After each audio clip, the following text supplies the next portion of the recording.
Solemn remembrances of the 9/11 victims yesterday. Hillary Clinton and some fellow Democrats appeared to use the 21st anniversary of the terror attacks as an opportunity to take jabs at Donald Trump and his MAGA supporters, just like President Biden has done in recent days. We have also, I think, been reminded about how important it is to try to deal with extremism of any kind. There are lessons still to be learned from what happened to us on 9/11 that we should be very aware of during this time in our country. The threat landscape has evolved considerably over the last 20 years. We began to be more and more concerned about the individual already resident in the United States. Here we are 20 years later, and the attack on the symbol of our democracy was not coming from terrorists, but it came from literally insurgents attacking the Capitol on January 6th. Jason Rantz, radio talk show host on Seattle's KTTH and also in Focus today. Your initial reaction to what you just heard? I mean, it's pathetic. At the end of the day, 9/11 should be above politics. And I know that in 2022, you can't really get away with that anymore. But I had hoped that we would get off just for a day from the politicization of this. They're basically making the argument, a continuation of the MAGA Republicans theme coming from the Biden administration. It is not a reflection of reality. I certainly think, and I think everyone acknowledges, that there is a domestic threat that doesn't just go away.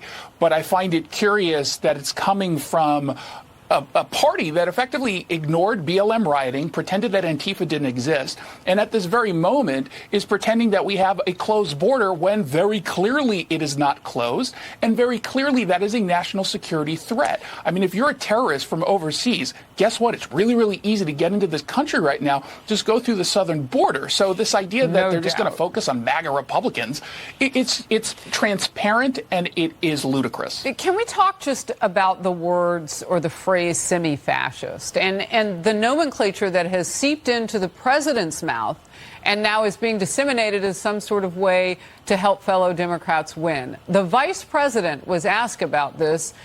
Can she define the term semi-fascist? Here she is. What is a semi-fascist? Listen, I think that let's not get caught up in politicizing the fact that most people in America know that it is not helpful to our country when we have people who are denying elections. I think we want that our commander-in-chief, that the President of the United States, will speak up and raise the alarm about what this means to our strength and our future, much less our integrity. What did that mean? Yeah, I love this. Let's not politicize this conversation. So let me politicize this conversation immediately. What she's basically saying is that this is the new word for deplorable. Deplorable did not quite work the way that Hillary wanted. And so now Joe Biden and Kamala Harris are doing the exact same thing. What they mean as semi-fascist, and of course, Democrats redefine words all the time, they're basically saying, if you do not agree with our political positions on anything, you are a semi-fascist.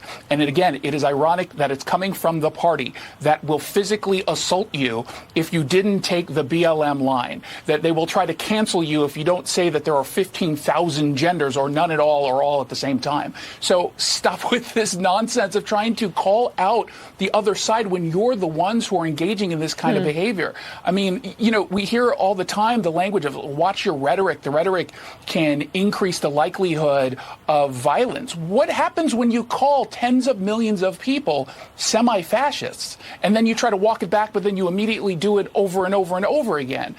Senator Blackburn was right. The reason why they're doing this, of course, is because they don't have any accomplishments that they can really hang this administration on going into the midterms. And so we're just going to see more and more of this rhetoric.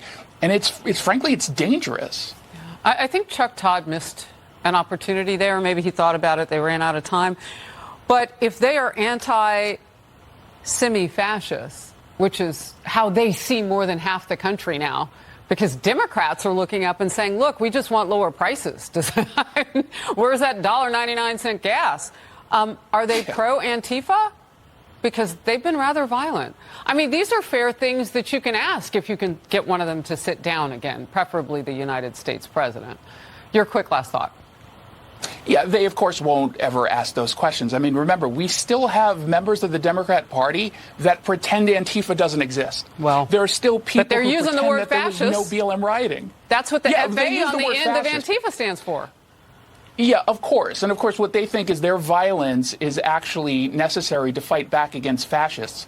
But they're the ones who are defining who the enemy are. And that's a dangerous game that they're playing. Jason Rantz, appreciate your time. Always. Thank you. Thanks, Harris.